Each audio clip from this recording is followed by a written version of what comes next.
Beni dünyanın her bir yerinden seyreden vatanımın değerli ve güzel insanlarını saygı ve sevgiyle selamlıyorum. Değerli izleyiciler, kanalıma hoş geldiniz, sefa getirdiniz. Bugünkü konumuz tekrar Sıla Yolu. Biliyorum çoğunuz gittiniz, hatta bazı vatandaşlar geri döndü, hatta işe başladı Avrupa'da. Ama tabii ki daha çok vatandaşlarımız var. Henüz tatildeler ve sanırım bu hafta sonu da ve gelecek hafta sonu da yoğun geri dönecekler. Değerli izleyiciler, bu videoyu yapmamın sebebi devamlı sorular geliyor. Bize filanca teyzemiz 5 kilogram salça verdi. Biz bunu götürebilir miyiz? Bizim kendi zeytin ağaçlarımız var.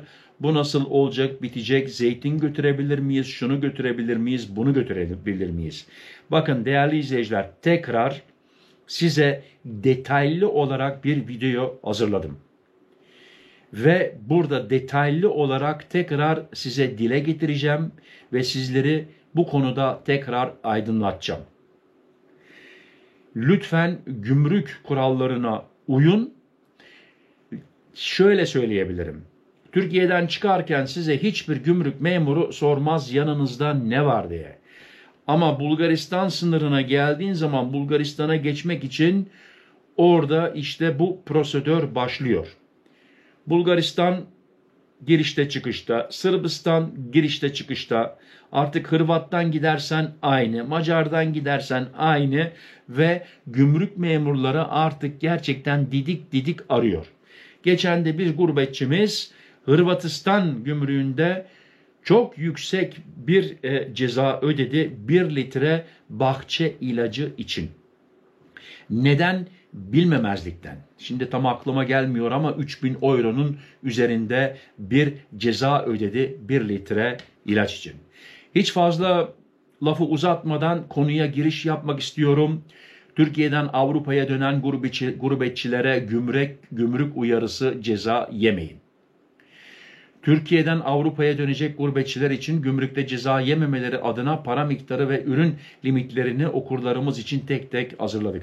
Değerli izleyiciler ve arkamda görüntüler, bakın Türkiye'den çıkıyoruz ve Bulgaristan'a doğru yol alıyoruz. İnşallah bu görüntülerde hoşunuza gider. Hoşunuza gider mi gitmez mi bana yorumlarda da yazarsanız, beni bilgilendirirseniz tabii ki ben de sevinirim. Türkiye'de yaz tatilini tamamlayan gurbetçilerin dönüş yolculuğu başladı.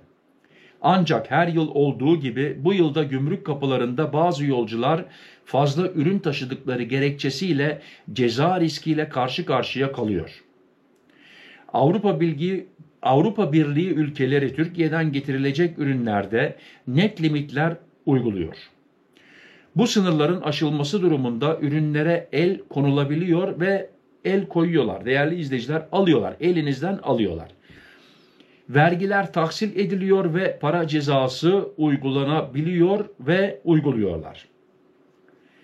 Gurbetçilerimizin yolculukta sorun yaşamaması için AB gümrük muafiyetlerini ve yasaklı ürünleri derledik. Para limitine dikkat. Değerli izleyiciler, Avrupa'dan Türkiye'ye giderken de dönerken de kişi başı 18 yaş üzeri 10.000 euro. AB'ye giriş nakit para limiti 10.000 euro. Bu tutarın üzerinde nakit, çek veya değerli evrak taşıyanların gümrükte beyan zorunluluğu var. Beyan etmezsen elinizden alırlar. Beyan yapılmaması durumunda nakde el konulabiliyor ve para cezası uygulanabiliyor. Bu kural her birey için ayrı geçerli. Değerli izleyiciler, Bulgaristan'da girişte çıkışta, Sırbistan'da girişte çıkışta devamlı beyan etmen lazım. Onun için lütfen bakın, banka üzeri gönderebilirsiniz. Hiç uğraşmayın nakit paralarla. Banka hesabınızdan ister Avrupa'dan Türkiye'ye, Türkiye'den Avrupa'ya gönderebilirsiniz. Şimdi gelelim hassas konuya, tütün ve alkol net sınırlar.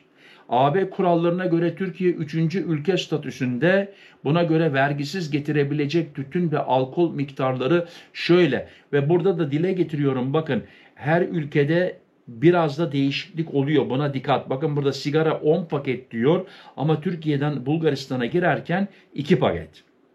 Pro 50 adet. Bulgaristan gene bu konuda başka. Sigarillo 3 gramdan hafif pro 100 adet. Kıyılmış tütün 250 gram.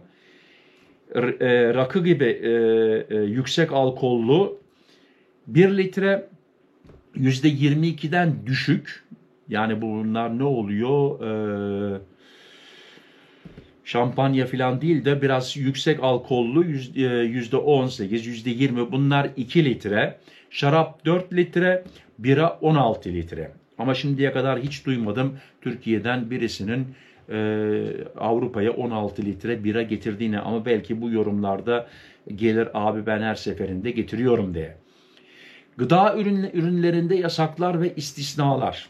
Değerli izleyiciler burasını gerçekten bakın çok iyi dinleyin. Bu konuda çok hatalar yapılıyor ve sınırlarda mağdur kalıyoruz.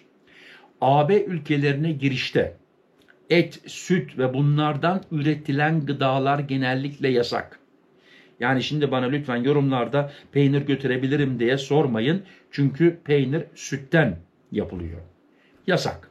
Yolda tüketebildiğin kadar yanında götürebilirsin. Ama gümrük memuruna da yani anlatamazsın. Ben Edirne'den, Bulgaristan'dan Hamburg'a kadar 20 kilo peynir yiyeceğini anlatamazsın. Çünkü yemez. Bu ürünler ticari olmasa da ülkeye sokulamaz. Ancak ambalajlı çay, kahve, baharat gibi bazı gıdalar kişisel kullanım miktarında serbesttir. Değerli izleyiciler, lütfen tekrar bakın. Çay, kahve yani 1 kilogramdan filan bahsediyoruz. Yani biliyorum yorumlarda geliyor inanın bana ya ben diyor 30 kilo diyor bilmem ne diyor kahve filanca yere götürebilir miyim? Bana böyle sorular geliyor. Buna karşın ev yapımı bak teyzem salça yaptı demiştim değil mi? Ev yapımı salça, reçel, turşu, zeytin gibi ürünler çoğu zaman yasak kapsamındadır.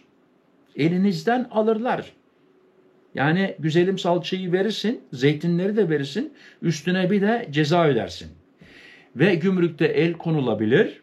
Meyve, sebze gibi taze ürünler de AB ülkelerine sokulamaz. Tekrar söylüyorum, yolda tüketeceğiniz kadar götürebilirsiniz. Yani şeftali olsun, armut olsun, muz olsun bunları götürebilirsin. Yolda tüketebilir. Herhalde aç gidemezsin ya Edirne'den Hamburg'a, Finlandiya'ya, İngiltere'ye. Tespit edilmesi halinde gümrükte el konulur ve koyuyorlar. Değerli izleyiciler, gümrüklerde ben çok Sıla yoluna gelen adamım. Bilhassa yaz aylarında aman Allah'ım böyle yığmışlar kenara.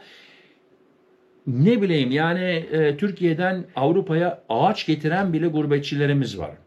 Ülke bazında miktar farklıları olabileceği için yola çıkmadan önce varış ülkesinin gümrük idaresinden bilgi alınması önerilir. Bu konuda tekrar söylüyorum bakın ülke değişiyor.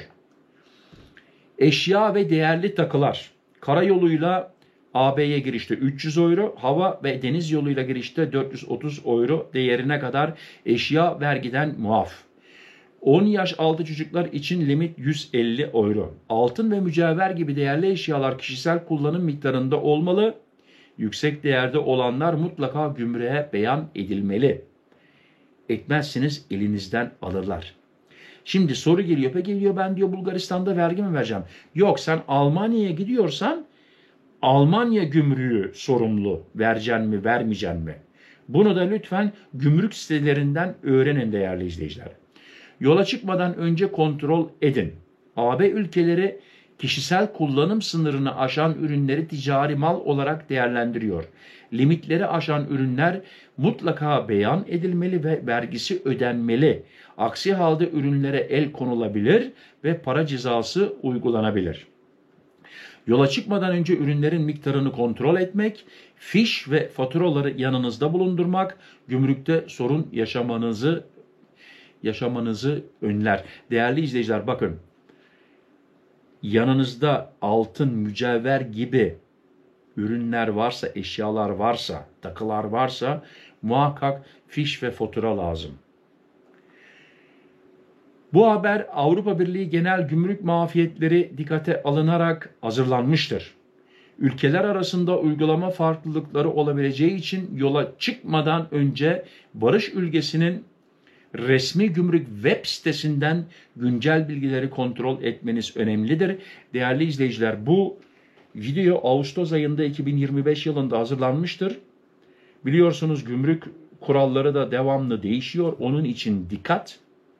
Ve devamlı gideceğiniz zaman tekrar web sitelerden gideceğiniz ülkenin web sitesinden tekrar kontrol edin. Ne serbest ne yasak, ben şimdi derim burada yasak, gelecek seneye serbest olabilir. Onun için devamlı kontrol edin, kendiniz de kontrol edin. Yani sınırlarda mağdur kalmayın. Değerli izleyiciler, biraz evvel ne dedim?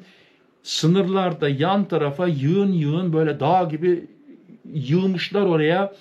Gurbetçilerimizden elinden alıyorlar bir de aman Allah'ım bir de para cezası ödüyorsun. Adam benim malımı alıyor, gümrük memuru malımı alıyor, bir de üstüne para ödüyorsun. Yani olmaz böyle bir şey. Onun için dikkat edelim diyorum. Onun için bakın değerli izleyiciler, kaç defa hazırladık bu videoları. Kaç defa. Onun için kolunuza, komşunuza da söyleyin, iş arkadaşınıza söyleyin, akrabalarınıza söyleyin, birbirinizi aydınlatın bu konuda. Artık herkes öğrensin, mağdur kalmayalım, boşu boşuna malımızı hediye etmeyelim, üstüne de para vermeyelim, yeter artık. Onun için rica edeceğim değerli izleyiciler, videomu sizler de paylaşırsanız Murat Bozdağ'ın sesini daha da fazla ilerlere duyurmuş oluruz. İnsanları aydınlatmış oluruz. Videomu beğendiyseniz bana bir like verin.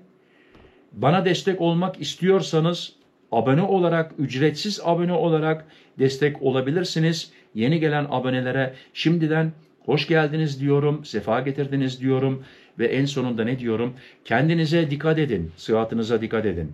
Sıhhatli kalın, benimle kalın. Hoşça kalın. Murat.